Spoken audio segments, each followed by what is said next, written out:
Hi, my name is Hannah Burdick, and I will be presenting about positive psychology in the workplace, more specifically, employee recognition. I'm currently a senior in college about to start my first real job as an HR management analyst. Human resources has been something that I've wanted to do for a while now, and I believe that psychology is important in the field of human resources because it allows for the professional to shift their perspectives from business to psychological. In my recent past, I've had the opportunity to meet and work with numerous wonderful, successful people who have been a part of the human resources teams, all of which have had a strong argument for why every human resource professional should have to attend psychology courses or conferences at some point in their career in order to have that mindfulness and understanding. I think that maybe more importantly, human resource professionals must understand positive psychology. After the first 5 weeks of my positive psychology course, I have learned so much about the field and how simple, small things in our daily lives can enhance our happiness, healthiness, and so much more. Positive psychology can help human resource professionals by allowing them to understand what is beneficial to the well being of their employees and dictating leadership practices in order to ensure their employees are happy and healthy in the workplace. I wanted to research the importance of and return on positive psychological investments in employee well being. I wanted to hone in on one specific and commonly known intervention. My aim was to see how employee recognition can positively influence the employee's well being, thus impacting the organizational well being as a whole. The frame of positive psychology was initiated by Seligman in 2000, which was said to aim to begin to catalyze a change in the focus of psychology from repairing the worst things in life to also building on positive qualities. This was a large step for the psychology field, which has recognized the potential for the betterment well being, not only through healing but also through thriving and building. However, the step made by Seligman has an unexcused lateness. Gable and Haidt in 2005 claimed that this is for three reasons. First, people have compassion for those who are suffering. Secondly, focusing on the bad instead of the good makes for easier diagnoses. And historically, we just have not had the time to stop and think about happy, healthy people and have had to tend to those that are suffering. While these reasons give us some explanation for the lateness of positive psychology, since these early years of the field, there has been a lot of research that has allowed people to expand, grow, and learn to have a happier, healthier life, even if they are not suffering.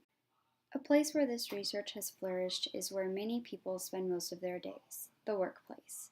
Page and Vela Broderick suggest that organizational well being is affected by individual or employees' well beings. Employee well being also has been used as a predictor of intention to stay with an organization and job performance. Information such as this has allowed organizations to reconsider the way that they handle their employees to ensure that they are happy and healthy. This research supports how organizations can be affected by employees' well being. So the next question lies within management and leadership of these organizations. How can they take initiative to ensure positive well being for their employees? In other recent research, the saying, money can't buy happiness, has been supported by showing the lack of return of well being when there is an additional income over the amount for basic needs to be met. This is something important to organizations' management and leadership, and they should recognize this when they are attempting to improve or better the well being of their employees, because it doesn't necessarily help to simply give them a raise or throw money at the problem. It actually seems to help when organizations are ethical and relationship oriented. An ethical organizational culture is said to have a large positive impact on the well being of employees, whereas an unethical organizational culture predicts cynicism and low levels of well being. Another major finding is within the relationships at work, showing that positive work relationships and organizational citizenship behaviors directed to other employees are positively associated with employee well being.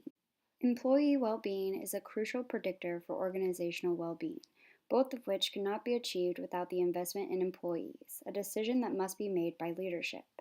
Luthans and Avalio focused on authentic leadership, and specifically on recognition and development of employees' positive psychology resources that leadership can supply to their employees.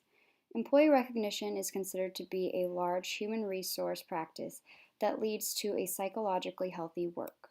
Programs for employee recognition have been created and largely accepted as an organizational practice that can enhance an organization's productivity and engagement. The reason for these programs is to help increase employee well being that should later reflect in the well being of the organization. After tracking the return on investment of their employee recognition programs, HR representatives from organizations claim that they saw increases in productivity, engagement, return on profit margin, customer retention, employee retention, and return on equity. While the representatives may have reported this, there is not much empirical evidence to back these claims. However, there is empirical evidence for recognition influencing job performance and employee engagement. Recognition has been linked to enhanced job performance in many studies showing that money, feedback, and social recognition increase job performance. Recognition has also been linked to enhance employee engagement, which has been viewed as a mindset where workers feel vigorous and absorbed in their work. In conclusion, it seems that it is a cycle that repeats itself. Positive psychological investments for employee well being will provide better work done by employees, in turn, affecting organizational well being.